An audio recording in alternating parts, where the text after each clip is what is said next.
ready to go. On the Fan, New York Sports Radio. Mike's on, Mike's on. He'll get you the sports any way that he can. It's Mike Francesa on the Fan. Sports Radio 66 and 101.9 FM, WFAN. From the studios of WFAN, and yeah, it has my name on it, but I'm not going to keep saying that. This is Mike Francesa, and it is Mike's On. Good afternoon, everybody. It's nice to be back. A little surprising to be back, and in case you might have seen a little notice about it in the last couple of days, I am back. We'll get into all that. I'm sure some of you, as you call and go through the day, might have a couple of questions. If you do, we'll answer them then. I'm not going to sit here and give you a litany of what happened, because some of it is none of your business, and the rest of it, well, you know, I'll tell you it as we go along. But I want to thank everyone for all the kind thoughts and wishes that came from every corner. It was overwhelming, all the nice messages and warm greetings that were sent my way, so I thank everybody for that. And it's time to get down and do some sports, which I haven't had a chance to do in a long time. You know, it was December 15th the last time I was here. So a lot has gone on since then. We're not going to get to all of it in one day, but we got a lot going on right now. I was fascinated by the Yankees and the Astros last night. First of all, I don't like the Astros very much. But, you know, the Yankees went in there having won 9 straight. They were going to be, after last night, 4 games into this 13-game schedule that was going to be the one that was the true test. You know, after the ups and downs of the early season, the rotten weather, and boy, do we have rotten weather. I mean, don't get me started on that, because this is the first nice day we've had ever this spring, and it's the first day I have to be here.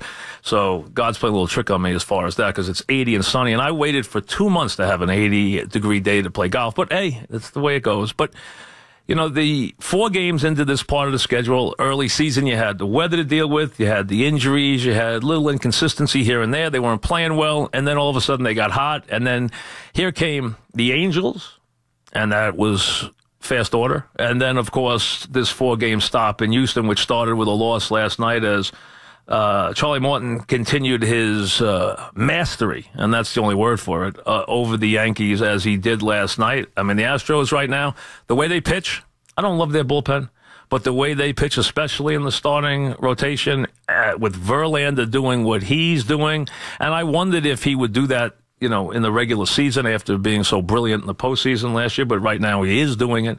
They're all doing it as far as the rotation goes. Their pitching numbers are extraordinary. Their offense is terrific. So right now you have to call them the class, but the Yankees, the Red Sox will have something, and the Indians will have something to say about that as the weeks and months go on. We have a chance to have a lot of fun here this year, especially with the Yankees and the Red Sox. But right now, 4 games into this 13 games, which will conclude with the Indians and then the Red Sox coming to town, but first 3 more games with the Astros after last night's loss. You know, I was driving today, I heard people complaining about who was in the lineup and who wasn't. Come on, it is the last day of April. I mean, calm down about stuff like that. Let people get a day off here and there. It's a long season, and already the Yanks have been backed up because of the many rainouts, because they were dumb enough to start the schedule early and run into this incredibly bad weather. So we got a lot to get to. We got the Yankees. We got to get some stuff with the Mets. And the Mets have had a good start.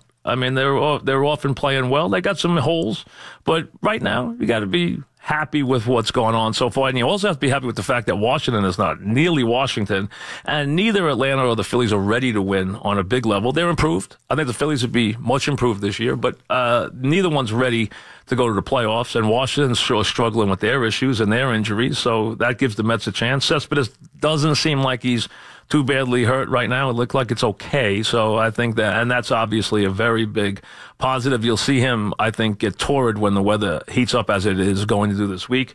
There's a lot of other things to get to.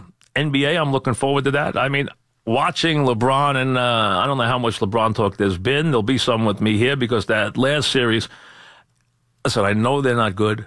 I know they're not championship material, but to watch him carry the team the way he did, even through that first round, he's going to have to do that every single round here. And for me, knowing we're running out of time with him, where you got maybe two possibly 3 years left if he gets some support left at this level. I love watching what he's doing right now and what is a little bit of a changing of the guard, especially in the East. You know, Philly's got the most talent, but they're not ready to win yet. And the Celtics, if they had everybody, be a different team. But right now, the East wide open as we get ready to start this Cleveland-Toronto series. We'll get to that. We got coaches still to name with some teams here in town. We'll get to that. And, of course, the draft. And, you know, for me, and we'll have Mike McCagnon, the Jet general manager, later in the show, the Jets getting Sam Darnold, to me, everything finally for a franchise that's usually very unlucky. Everything finally fell into place because, to me, this guy, you know, if you've listened to this show or watched me over the last couple of years, you know how high I am on him. I thought he was clearly the best quarterback. I think he's going to be the best of the group. I know a lot of people differ, and there was a lot of, indecision and also, very varied opinions on the 4 quarterbacks. Can't doubt what the Giants did. I mean, they could have done something different.